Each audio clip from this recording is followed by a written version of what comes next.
روزہ رکھا ہوا ہے، نفلی روزہ رکھا ہوا ہے. کہتے میں اور پریشان ہوا، میں نے فوری طور پہ سوال کیا کہ اب تو کدھر جائے گا؟ تو کہنے لگا اب میں کہیں نہیں جاؤں گا، میرے ایک دن کا خرچہ میرے ماں باپ نے جو ڈیوٹی لگائی ہے وہ 3 دن آ رہے پورا ہو گیا ہے. اب میں باقی جو وقت بچے گا یا قرآن پاک کی تلاوت کروں گا یا محمد عربی پہ درود و سلام پڑھوں گا. میں نے کہا افطاری کر لینا. کہنے لگا مجھے مسجد بتا دو، میں جا کے اللہ اللہ کرتا ہوں، مجھے شام کو لے آنا. افطاری ہمارے ساتھ اس کی طے ہو گئی، مسجد چلا گیا. مغرب بعد لینے گیا تو کہنے لگا عشاء کے بعد آنا، اب تو میں نے پانی سے افطار کر لیا، کھانا کھانے جاؤں گا تو جماعت رہ جائے گی. کہتے ہیں عشاء کے بعد میں لایا، اس کو کھانا کھلایا. رات گہری ہو گئی تو میں نے کہا تو سو نہیں جاتا؟ کہنے لگا کوئی عرض نہیں، کبھی دور مزدوری کرنے نکل جاؤں تو رہ بھی جاتا ہوں، گھر والوں کو پتا ہے. کہتے میں نے مسافر خانہ کھولا، یوں سمجھیے ڈرائنگ روم بیٹھک میں نے کھولی، اس کو سلا دیا. میں اور میری بیوی اپنی معذور بیٹی کو روٹی دینے گئے اور ہم نے جا کے اس کو کھانا کھلایا جو ٹانگوں سے معذور تھی، اور ساتھ کہا کہ بیٹی آج بڑا پرہیزگار جوان ہمارا مہمان ہے، آج چڑھتی جوانی اور تقوی کی روشنی اس کے چہرے سے چمکتی ہے. کیا بات ہے، بڑے ہی اچھے گھرانے کا تربیت یافتہ ہے. کہتے ہیں بچی کو کھانا کھلا کے لوٹے، اپنے کمرے میں سو گئے، بیٹی اپنے کمرے میں لیٹ گئی. ترس گئے تھے کہ بیٹی قدموں پہ چلے.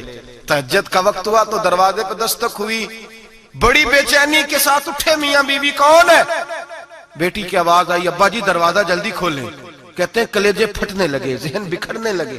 سوچے ہیں کہ وہ 2-1 منٹ ہمارے اوپر پہاڑ بننے لگے. دروازہ کھولا تو وہ بیٹی جس کے لیے ترس گئے تھے کبھی چلے گی، وہ اپنی ٹانگوں پہ کھڑی ہے. کبھی دوڑ کے ادھر جاتی، کبھی دوڑ کے ادھر آتی. بیٹیاں پریشانی کا فون کر دیں تو پھر بھی آنسو نکل آتے ہیں، اور بیٹی گھر میں خوشی آ جائے تو پھر بھی ماں باپ رو کے ہی شکر ادا کرتے ہیں. ان کے لیے روتے ہی رہتے ہیں. کہتے میں تڑپ گیا. بیوی بھی رونے لگی، بیٹے یہ کیا ہوا؟ ہم تو مایوس ہونے لگے تھے معاذ اللہ کہ اب تو ٹھیک نہیں ہوگی، کیا ہوا؟ کہنے لگے ابا جی اماں جی آپ نے بتایا نا نیک جوان آیا ہے، نیک آیا ہے. تو میں آپ چلے گئے تو میرے دل میں خیال آیا اے اللہ اگر وہ واقعی نیک ہے تو اس کے صدقے مجھے شفائی عطا فرما دے. یا ایھا الذین آمنوا اتقوا اللہ وابتغوا الیہ الوسیلہ، اے اللہ صحت ہی دے دے. کہتے ابھی میری دعا بھی پوری نہیں ہوئی کہ میرا وجود حرکت کرنے لگا، اور یہ دیکھو میں اٹھ کے کھڑا ہو گئی ہوں. کہتے ہیں ہم لوگوں نے یہ دیکھا تو بھاگے اس کے کمرے کی جانب. جب دروازے پہ ہاتھ رکھا تو دروازہ کھل گیا. آگے گئے تو پلنگ خالی تھا، ایک رکا چھوڑ گیا ہے. کہنے لگا مجھے پتا ہے میری حقیقت کھل گئی ہے، میں تو اللہ کا بندہ ہوں. اگر تمہیں مجھ سے ذرا بھی پیار ہو گیا ہے تو پھر میرے پیچھے نہ بھاگنا، اللہ کی بارگاہ میں جھک جانا، پھر گناہوں سے توبہ کر لینا. کہا وہ تربیت یافتہ جوان آیا ہے اور مجھے بدل گیا ہے. میرے بھائی ماں باپ کی ذمہ داری اولاد کو نکھارنا ہے، ان کو سنوارنا ہے. روزی روٹی کی ذمہ تو اللہ تبارک و تعالی نے لیا ہوا ہے. جو ڈیوٹی اللہ کی تھی وہ معاذ اللہ ہم نے اپنے ذمہ لے لی ہے. اولاد کو رزق حلال کی تربیت کریں، انہیں حکم دیں کہ وہ ہاتھ نہ پھیلائیں، انہیں کہیں کہ وہ محنت کر کے کھائیں، لیکن اصل تو ان کا اخلاق سنوارنا ہے. بچے ہمارے ان کی پوزیشن اتنی خراب ہو جاتی ہے، ہم لاڈ پیار میں اتنا ضدی کر لیتے ہیں. جب جس بچے کا ماں باپ کے ساتھ گزارا نہیں، بتلائیے وہ بیوی کے ساتھ گزارا کرے گا؟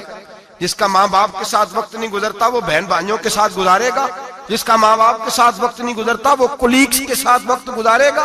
کس طرح وہ اپنے آپ کو، میرے نبی کریم سید عالم صلی اللہ علیہ وسلم نے ڈیوٹی لگائی کہ ماں باپ اپنے بچے کی تربیت کریں، انہیں اللہ سے جوڑیں. تکلیف میں وقت گزارا جناب اسماعیل نے. ایک روایت ایسی بھی ملتی ہے کہ 13 سال حضرت ابراہیم پلٹ کے گئے نہیں بیٹے کا پتہ لینے، لیکن جب بھی بیٹے نے ماں سے باپ کے بارے میں پوچھا کہ میرے والد کیوں نہیں آتے تو ماں نے ایک ہی لفظ کہا، بیٹے جناب ابراہیم اللہ کے نبی ہے اور اللہ کے حکم سے ہمیں چھوڑ گئے ہیں.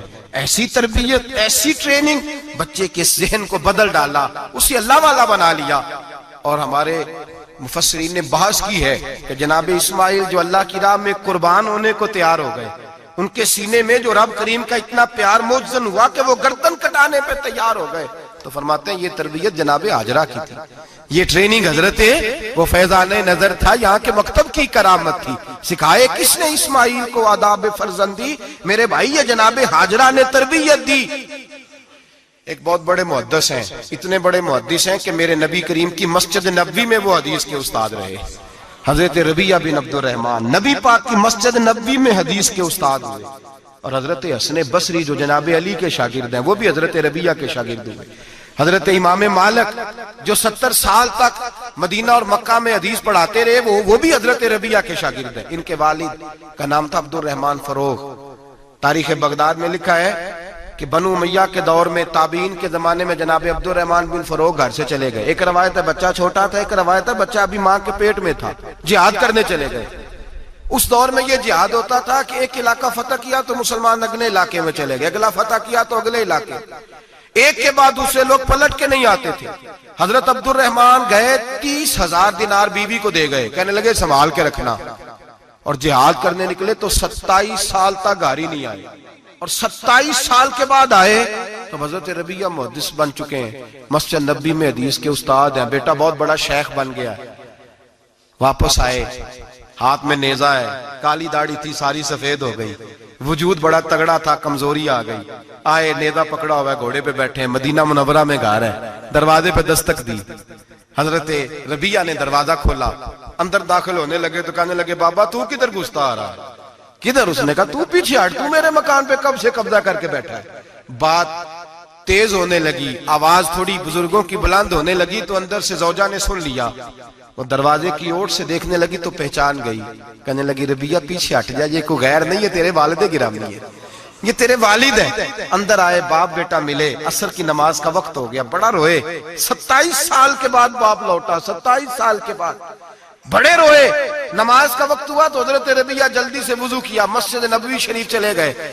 جناب عبد الرحمن فروغ نے ابھی کھانا وانا کھانا تھا, کھانا کھانے بیٹھے تو حکم دیکھے شوہر کیا کرتا ہے.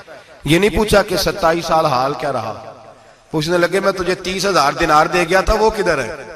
تو زوجہ کہنے لگی کھانا کھا لو, عصر کی نماز پڑھ کے آؤ, پھر بتاتی ہوں پیسے کہاں ہیں, آپ کی رقم بڑی اچھی جگہ پہ محفوظ ہے.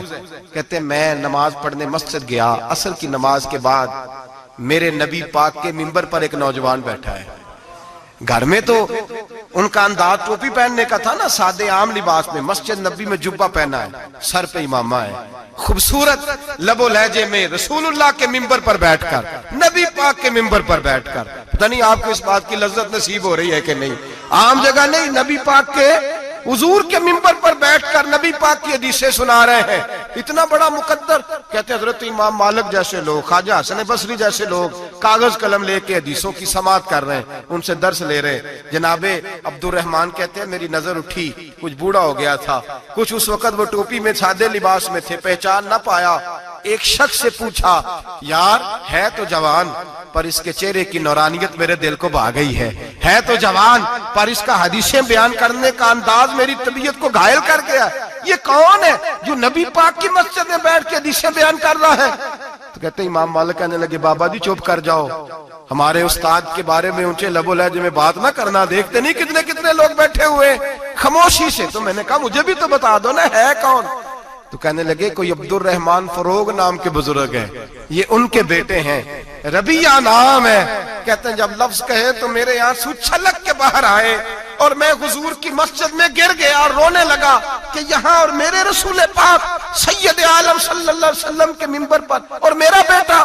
کہتے ہیں میں تڑپ کے گھر گیا اور گھر جا کے میں نے اپنی بیوی کو جب دیکھا تو میرے آنسو نکل گئے. میری بیوی سمجھ گئی کہ یہ میرے محدث بیٹے کو دیکھ آیا ہے. کہتے ہیں بیوی رو کے کہنے لگی میں نے آپ کے 30,000 دینار آپ کے بیٹے کو مصطفیٰ کریم کی حدیث کا استاد بنانے میں خرچ کر دیے. میں نے وہ 30,000 دینار خرچ کر دیے, 30,000 دینار آپ کا بیٹا میں نے.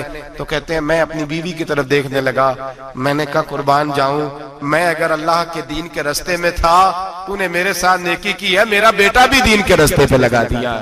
میرے بھائی اللہ سے جوڑا ان لوگوں نے اپنی اولادوں کو, رب کریم والا بنایا ان لوگوں نے اپنی اولادوں کو. اور پھر جب ارشاد فرمایا کہ چھوٹی چھوٹی برائی, ایک لقمہ حرام سے بھی وہ لوگ بچے. اور پھر جو آیت نمبر 18 نے کہا کہ وَلَا تُصَغِّرْ خَدَّكَ لِلنَّاسِ, بیٹے منہ پھیر کے نہ جا, پھیر کے نہ جا. اگر آپ ناراض نہ ہوں تو ہم تربیت دیتے ہیں, کہتے ہیں اس بچے کے ساتھ نہ پھرا کر, یہ غریب ہے, اس کے ساتھ نہ پھرا کر. وَلَا تَمْشِ فِي الْأَرْضِ مَرَحًا, حضرت لقمان بیٹے سے کہتے ہیں منہ پھیر کے لوگوں سے بات نہ کر اور اکڑ کے نہ چل. إِنَّ اللَّهَ لَا يُحِبُّ كُلَّ مُخْتَالٍ فَخُورٍ, اللہ کو وہ پسند ہی نہیں جو اکڑ کے چلے اور اترائے. ابھی بھی رواج ہے کہتے ہیں دوستی لگانا تو اپنے برابر کے دوستوں سے، ایسے نہ ہو ہمارا سٹیٹس ہی نہیں، ابھی بھی وہ فرق جو تو سید بھی ہو، مرزا بھی ہو، افغان بھی ہو، تم سبھی کچھ ہو، بتاؤ کہ مسلمان بھی ہو۔ عاجزی کا درس دیا اپنی اولاد کو، عاجزی کا، ان کو ادب سکھایا، ان کو انکساری سکھائی، لوگوں کے اندر مل بیٹھنے کا درس دیا۔ جو آدمی انکساری والا ہوتا ہے، عاجزی والا ہوتا ہے، یوں سمجھو اسے شہد لگا ہوا ہے، دنیا خود اس کے پیچھے بھاگ بھاگ کے آتی ہے۔ جو سب کے ساتھ اس نے سلوک کرنے کا عادی ہوتا ہے، لوگ اس کے گرویدہ ہو جاتے ہیں۔ لیکن جس آدمی کو آپ اکڑنا سکھا دیں، جس بچے کو آپ کہیں بس تو ہے اور کوئی بھی نہیں، اس کی اپنی زندگی بھی اس کے لیے پریشانی والی ہو جاتی ہے۔ میرے نبی رحمت سید عالم صلی اللہ تعالی علیہ وآلہ وسلم نے ارشاد فرمایا، کسی باپ نے اپنے بیٹے کو جو سب سے اچھا تحفہ دیا ہے وہ یہ ہے کہ اس نے اپنے بچے کو اچھا ادب سکھا دیا ہے، اپنے بچے کو اچھا۔ حضرت لقمان کہتے ہیں بیٹے منہ پھیر پھیر کے باتیں نہ کرنا، زمین پہ اکڑ اکڑ کے نہ چلنا، اللہ کو اکڑنے والے لوگ پسند۔ ہارون رشید نے امام نسائی کی ڈیوٹی لگائی کہ میرے بیٹے کو حدیث پڑھائیں گارا آ کے، تو امام نسائی کہنے لگے یہ نبی پاک کا دین ہے، یہ میں اس کو رسوا نہیں کر سکتا، جس نے پڑھنا ہے میرے پاس آ کے پڑھے، اور جہاں سب بچے بیٹھتے ہیں وہیں پڑھے۔ ہارون رشید کہنے لگا حضور آپ کیا سمجھتے ہیں، میں نے بھی تو آپ کو آزمانے کے لیے یہ جملہ کہا تھا، یہ وہیں آ کے پڑھے گا جہاں سارے غریبوں کے بچے پڑھتے ہیں۔ اب تو روز استاد کٹہرے میں کھڑا ہوتا ہے، اسکول کے استاد کا تو مجھے نہیں پتا، پہلے مدرسے کا استاد تو روز بیچارہ ہاتھ باندھ کے چودھری صاحب نے کہا سے میرے منڈے نو مارے تو 8,000 کا مولوی ہے، اور میرا بیٹا تو 8,000 کے روز گول گپے کھا جاتا ہے، میرے بیٹے کو تو نے مارا ہے، تجھے اپنی حیثیت کا پتہ ہے؟ روز استاد کٹہرے میں کھڑا ہوتا ہے۔ بچے فری میں مفت میں حافظ جی مفت میں حفظ کراتے ہیں، خدا جانے محترم کتنی مشکل سے ادارہ چلاتا ہے، اور بچے کے ماں باپ آ کہتے ہیں بلاؤ مولوی صاحب کو، اس کی طاقت کیسے ہوئی میرے بچے کو مارا ہے؟ وہ مولوی وہ جو کل دانے لینے آیا تھا وہ آج میرے بچے کو مارے گا؟ یہ رویہ ہے ہمارا۔ ہارون رشید بادشاہ نے اپنے بیٹے کو امام نسائی کے پاس پڑھنے بٹھایا۔ ایک دن حضرت کہاں لوگ کہتے بس بیٹا ٹھیک ہے، سیدھا سیدھا تو دین سیکھ کے آیا، ایسے کسی درویش کا مرید ہونا اور کسی عالم کی نوکری کرنا، اب تو بالکل ٹھیک ہے، پیر اساں بھی رکھے نے، یہ کہ تیرا طریقہ ہے، تو تو پیچھے لگ گیا ہے، یہ کس طرح کا تیرا رویہ ہے؟ ہارون رشید بادشاہ، ہارون رشید وقت کا مطلق العنان بادشاہ، امام نسائی ان کے بیٹے کے استاد ہیں، امام نسائی رحمت اللہ علیہ کے پاس بیٹا پڑھتا ہے۔ ہارون رشید گزر رہا تھا تو بیٹا وضو کرا رہا ہے، شہزادہ وضو کرا رہا ہے استاد جی کو، اور پیر دھلا رہا ہے۔ ہارون رشید گھوڑے سے گزرا تو اس نے دیکھا خانقاہ کے باہر، مدرسے کے باہر استاد جی وضو کر رہے ہیں اور بیٹا وضو کرا رہا ہے، سراہی پکڑی ہے، لوٹا پکڑا ہے، استاد جی پیر دھو رہے ہیں۔ ہارون رشید غصے سے اترا، ساتھ بہت سارے سپاہی تھے، انہوں نے کہا کہ یہ مولوی کو مارے گا، مولوی کو مارے گا کہ تو کس طرح میرے بیٹے سے یہ کام کاج کرا رہا ہے؟ کہتے نیچے اترے اور ہارون رشید نے جا کے نا زور سے ایک تھپڑ اپنے بیٹے کے چہرے پہ مارا۔ بیٹا کہنے لگا ابا جی میری غلطی کیا ہے؟ فرمانے لگے تجھے پتہ ہی نہیں تو کس شخص کے پاس پڑھتا ہے؟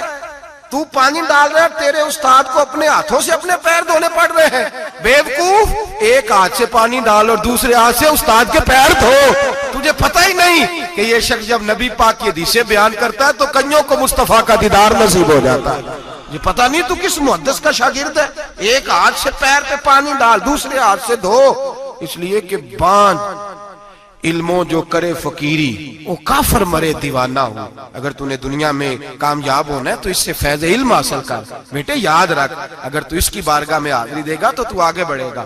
حضرت عمر بن عبدالعزیز کتنا بڑا شخص ہے، ثانی عمر کہا گیا، ثانی عمر کہا گیا ان کو۔ حضرت عمر بن عبدالعزیز رحمت اللہ علیہ، حضرت صالح بن کسان ایک محدث تھے مدینے کے، ان کے شاگرد تھے۔ بچوں کو ہم آج ہی کہاں بچے ادب کرتے ہیں، ساتھ کہاں ادب کرتے؟ ایک اسٹوڈنٹ مجھے کہنے لگا جی ہم ادب کرتے تھے جب تک استاد ٹیوشن نہیں لیتے تھے، اب استاد بھی تو ٹیوشن لے کے پڑھاتے ہیں۔ اور میں نے کہا خدا کے بندے کیا دے سکتا ہے تو استاد کو؟ حضرت علی فرماتے ہیں جس نے ایک لفظ پڑھایا مجھے گلی میں کھڑا کر کے بیچ بھی سکتا ہے، تو نے قیمت کیا ڈالی ہے؟ استاد کچھ بھی کر لے، استاد نے تو استاد ہی رہنا ہے نا میرے بھائی، لیکن وہ لب و لہجہ ہمارا موجود ہے۔ مجھے ایک دفعہ میرے کالج کے لوگوں نے بلایا، کہنے لگے آپ یہاں بھی پڑھے ہوئے ہیں اور مدارس میں بھی، تو ذرا فرق بیان کریں کالج کا اور مدرسے کا، کچھ بیان کریں۔ میرے ٹیچرز بھی تھے بہت سارے، تو میں نے کہا معذرت کے ساتھ یہاں تو بڑا مشکل ہو جائے گا بات کرنا، لیکن ایک جملہ میں نے مدرسے اور کالج میں ایک فرق محسوس کیا ہے۔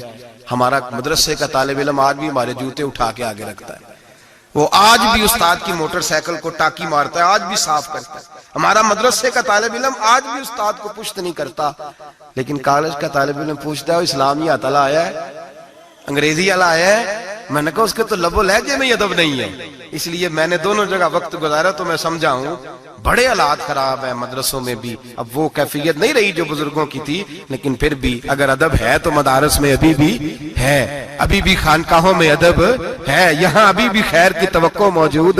وہاں سے تو رخصت ہو گیا، وہاں تو معاملہ اور طرح کا ہو گیا، الا ماشاءاللہ۔ حضرت عمر بن عبدالعزیز جناب صالح بن کیسان کے پاس پڑھتے تھے، اسٹوڈنٹ تھے، اور پھر بعد میں آپ ان کے مرید بھی ہوئے، باقاعدہ درس لیتے تھے طریقت کا۔ حضرت جناب صالح بن کیسان کے پاس تعلیم تھی، ان کے والد جناب عبدالعزیز اس وقت مصر میں بہت بڑے تاجر تھے، جناب عمر بن عبدالعزیز کے والد۔ تو ان کے پاس چھوڑ گئے، کہا میرے بیٹے کی صرف ان کو دین نہ پڑھانا، اس کی روحانی تربیت بھی کرنا۔ ایک دن استاد جی نے عصر کی نماز کا سلام پھیرا تو حضرت عمر بن عبدالعزیز کھڑے ہو گئے، ایک رکعت ان کی رہتی تھی پیچھے، تو آپ نے نماز کے بعد بلایا اور بڑے میٹھے لب و لہجے میں کہا عمر کیا بات ہے تیری ایک رکعت رہ گئی؟ تو کہنے لگے استاد جی میں کنگھی کر رہا تھا، شیشے کے آگے کھڑا تھا، تو آئینہ دیکھتے دیکھتے بال سوارتے سوارتے مجھے پتہ ہی نہیں چلا، جب آیا ہوں تو لیٹ ہو گیا۔ حضرت صالح بن کیسان رحمت اللہ علیہ نے ان کے والد کو مصر میں خط لکھا، فرمایا آپ کا بیٹا میری پوری فرما برداری نہیں کرتا، کل کو مجھے نہ کہنا تربیت صحیح نہیں ہوئی۔ آج فلاں تاریخ کو اس نے ایک رکعت پوری چھوڑ دی ہے جماعت کے ساتھ، اس لیے کہ وہ کنگھی کر رہا تھا بالوں کی، پوری رکعت چھوڑ دی ہے۔ ابا جی بہت بڑے تاجر تھے، پر انہوں نے یہ نہیں کہا کہ مولوی تو پاگل ہو گیا، اس کو تو پتہ ہی نہیں کیا ہو گیا، ابھی بچہ ہو جائے گا سیانا، کوئی بات نہیں ٹھیک ہو جائے گا۔ حضرت عبدالعزیز نے وہاں سے ایک شخص بھیجا، پیسے دے کے، گھوڑا دے کے، فرمایا مدینے جاؤ، اور سیدھا مدینے آیا۔ حضرت عمر بن عبدالعزیز کو گھر سے اچکا، بلایا نہیں، زبردستی پکڑا، اچک کے گھوڑے پہ بٹھایا، حجام کی دکان پہ لے گئے، فرمایا اس کی ٹینڈ کر دو، نے بال کاٹ دیے اور بال کٹوا کے سیدھے حضرت صالح بن کیسان کے پاس لے گئے، کہنے لگے حضور یہ کھاتا ہے اس کے والد کا، میں نے اس کی ٹینڈ کرا دی ہے، جس بالوں کی وجہ سے اس کی جماعت رہ گئی تھی میں نے وہ بال ہی ختم کر دیے۔ تو اس کے والد کہتے ہیں آپ ذرا ذرا سے بھی بات، ایک ذرہ برابر بھی بچے کے اندر ہم کوتاہی برداشت، ہم اسے سنوارنا چاہتے ہیں، معاشرے کو دینا چاہتے ہیں، ہم ایک خوبصورت انسان بنانا چاہتے ہیں۔ تو حضرت لقمان کہنے لگے بیٹے تو چہرہ رخسار بدل بدل کے لوگوں سے بات نہ کر، اکڑ کے نہ چل، اس لیے کہ اللہ کو اکڑنے والے پسند، تو کیا کر وقصد فی مشیک وغضض من صوتک، درمیانی چال چل، آواز کو پست رکھ۔ ہم اپنے بچوں کو میانہ روی کا درس نہیں دیتے۔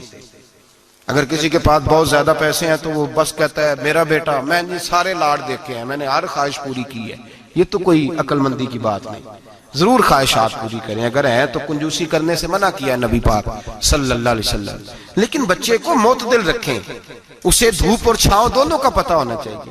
اگر زمانے میں کبھی کڑی دھوپ آ جائے تو اسے اندازہ ہو کہ میں نے یہاں کیسے کھڑے ہونا ہے، اس کو درمیانہ اور میانہ روی کا اسے درس دیں، اسے پتہ ہو، وہ نرم دل بھی ہو اور برائی کے مقابلے میں ڈٹ جانے کی طاقت بھی رکھتا ہو۔ بچے کو درمیانہ رستہ، میرے نبی کریم علیہ السلام نے فرمایا ما عالم نقتصد، جو درمیانی چال چلتا ہے وہ کبھی تنگ نہیں ہوتا، اور خیر الامور اوسطها، سب سے بہترین رستہ وہ ہے جو درمیانہ ہوتا ہے، جس میں افراط و تفریط نہیں ہوتی۔ بچوں کو درمیانہ پن سکھائیں، ان کو ان کے لب و لہجے کے اندر ایسا مزاج پیدا کریں کہ جس کے اندر وہ اپنی دنیا کے اندر بڑے سنور کر، بڑے نکھر کر وہ ترازو لے کے نکلیں تو وہ پورے عدل کے ساتھ اپنی زندگی گزاریں۔ اور فرمایا وغضض من صوتک، آواز کو پست رکھ، چلا چلا کے نہ کبھی بچوں سے بات کریں اور نہ کبھی بچوں کی بات سنیں۔ بچوں کے لب و لہجے میں ٹھہراؤ ہونا چاہیے، ان کی آواز کا بھی ادب ہے، ان کی آواز، ان کو بولنے کا بھی ڈھب سکھائیں، ان کو بتلائیں کہ تم نے گفتگو کیسے کرنی ہے۔ اس لیے آپ سے گزارش ہے کہ جاتے جاتے اس چینل کو سبسکرائب کر لیں تاکہ ہر نئی آنے والی ویڈیو آپ کو بر وقت مل سکے۔ انشاءاللہ اللہ آپ سب کا حامی و ناصر ہو۔ اگلی ویڈیو تک اللہ حافظ۔